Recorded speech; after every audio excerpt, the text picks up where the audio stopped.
A small town will tell you it's the safest place on earth. Nobody mentions how dangerous a whisper can be. By the spring of 1884, everyone in Red Creek believed they knew Sarah Collins' secret. No husband. Poor thing. Shameful is what it is. Nobody had asked if it was true. They'd simply decided it was. Sarah heard every word. She just stopped letting her face show it. Her husband, Thomas, had died 8 months earlier, thrown from his horse on the mountain trail, 3 months after the wedding. Long enough to be his wife. Long enough, as it turned out, to be carrying his child. She'd known since the week before the funeral. She'd told no one but the doctor, because grief was already more than the town could stomach watching, and she wasn't ready to hand them anything else to watch. By the time her condition could no longer be hidden under a looser dress, Thomas had been gone long enough that half of Red Creek had simply forgotten to do the arithmetic, and the other half didn't want to. It was easier to believe a widow had sinned than to believe she'd simply loved her husband before he died. Martha Holloway, who ran the general store and everyone's business along with it, made sure the easier story was the one that spread. Sarah still went to the store, still went to church, still unlocked the little schoolhouse every morning, because teaching was the only thing left that made her days feel like they belonged to her. That ended on a Tuesday afternoon, crossing the town square with a basket of vegetables. Someone threw a rotten apple. It landed in the dirt at her feet. Children laughed. No one apologized. Sarah bent down, picked it up, and set it gently in her basket so no one would slip on it. Then she kept walking without a word. That was the moment a tall rider came into town, dust-covered, calm-eyed, sitting a horse like a man used to, long distances and short conversations. Cole Mercer, who owned the ranch in the hills and came into Red Creek only when supplies couldn't wait. He saw the crowd not looking at Sarah the way you look at a neighbor. He saw them looking at her like an audience waiting for the next thrown stone. When her basket slipped and a jar shattered on the boardwalk, nobody moved to help. Cole did. He knelt down, gathered the unbroken vegetables, and set them back in the basket without a word. "You don't have to," Sarah said. "I know," he said, and kept working. He tipped his hat and walked on toward the feed store. Across the street, Martha Holloway watched the whole thing and smiled. By morning, Red Creek had a new rumor to go with the old one. Now they weren't just talking about the widow. They were talking about the cowboy who dared stand beside her.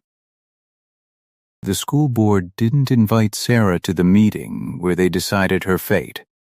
She found out from Principal Benson, hat in hand on her porch. "They're suspending classes," he said, "until this matter is settled. They think I'm guilty. They think the town is asking questions. Is that different?" He had no answer. By sunset, Sarah had no job. That Sunday, she went to church anyway, because Thomas had given her the Bible on their first anniversary, and she wasn't going to let a rumor take that too. The third pew was still hers. Nobody sat near her. Outside after the service, Martha found her on the steps. "So, Sarah, is there anything you'd like to tell us? My life isn't the town's business. We only worry for your soul. My soul is between me and God." Someone nearby laughed. Then a voice cut through it, flat and unhurried. "Funny," Cole said from where he stood at the hitching post. "I thought church was where people confessed their own sins." Nobody answered him. He mounted his horse, tipped his hat to Sarah Ma'am, and rode off. By Monday, the feed store had gone quiet whenever Cole walked in. Men who'd shared his table for years suddenly found reasons to sit elsewhere. Folks are saying, The store owner told him, not quite meeting his eyes, maybe you're defending her because the child's yours. Cole set his coins on the counter. If gossip could plow a field, he said, this town would have brought in 2 harvests by now. He left the laughter behind him. That evening, a boy knocked at Sarah's door. Jacob Turner, 12 years old, an orphan who worked odd jobs to eat. He kept glancing over his shoulder. I shouldn't be here, he said. But I saw something. The night before the rumors started, I was sleeping behind the blacksmith's, and I heard Mrs. Holloway arguing with your husband's cousin, Ruth Ann. Mrs. Holloway gave her money. Ruth Ann rode off that same night. Next morning, everybody was already saying you weren't a real widow.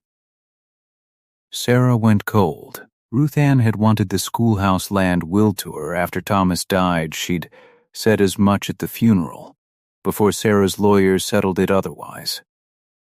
If Martha had paid her to leave town quietly and started a rumor loud enough to bury the question of why Ruth Ann had vanished, did you tell anyone? Jacob shook his head. Frightened, mister. Granger said boys don't listen in on grown folks. If Mrs. Holloway finds out I talked, nobody in this town will hire me again. I won't tell anyone you came, Sarah said. At the door, he stopped. I don't think you're a bad person, Miss Collins. It was a small thing. It nearly undid her anyway. Across town, in her parlor window, Martha watched the boy walk home. Her smile disappeared. The little stray, she murmured, has started talking. She rang for her nephew Ethan. We may have a problem, she told him. The boy visited Sarah tonight. What do we do? Martha's eyes went cold. We make sure nobody believes a homeless orphan over respectable people. Outside, thunder rolled over the prairie. The real storm heading for Red Creek had nothing to do with the weather. 2 nights later, Jacob showed up at Mercer Ranch soaked through and bruised, Ethan's warning still ringing in his ears. Talk again, and you'll disappear.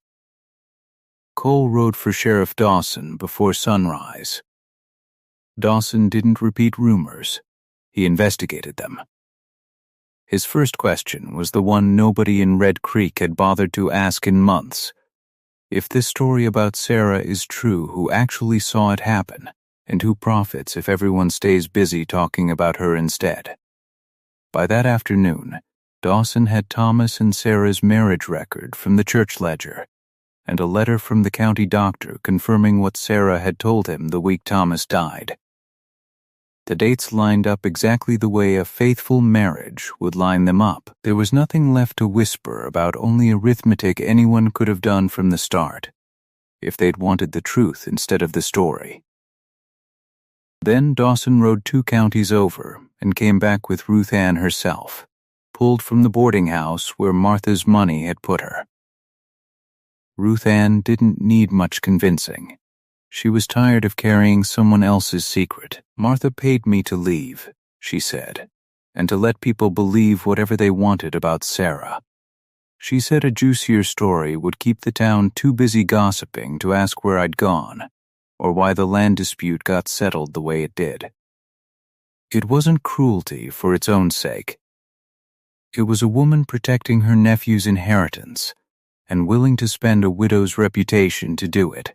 The bells rang the next morning, not for church, for a town meeting. Nearly everyone came, some from curiosity, most from guilt. Sheriff Dawson read Ruth Ann's signed statement aloud in the square. Every payment, every lie. Ethan tried to push through the crowd. I had nothing to do with it, you can tell the circuit judge that, Dawson said, and his deputies led both Ethan and Martha away. The same neighbors who'd hung on Martha's every word for months couldn't meet her eyes on her way out. In the days after, people came to Sarah's door one at a time. Mrs. Parker brought a pie and an apology that didn't come easy. "I never asked if it was true," she admitted. "No," Sarah said. "You didn't." Forgiveness, she was learning, wasn't owed just because someone finally wanted it. The school board reversed its decision inside the week unanimous, this time. When Sarah opened the schoolhouse door again, every desk was full. Little Emily Parker ran to her first. "We knew you'd come back." "So did I," Sarah said, and meant it.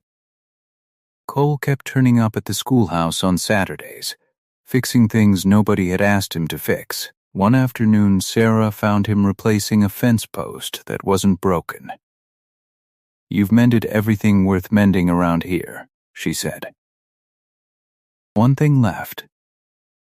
He set down the hammer. "My porch has always been too quiet. That's one way to ask a question.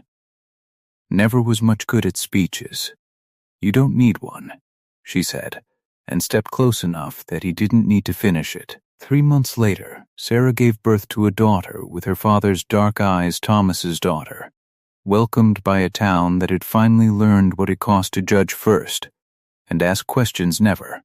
And most Saturday evenings, if you'd ridden through Red Creek that year, you'd have found a quiet cowboy on that porch that wasn't quiet anymore beside the widow the whole town had once been so certain about. And so wrong.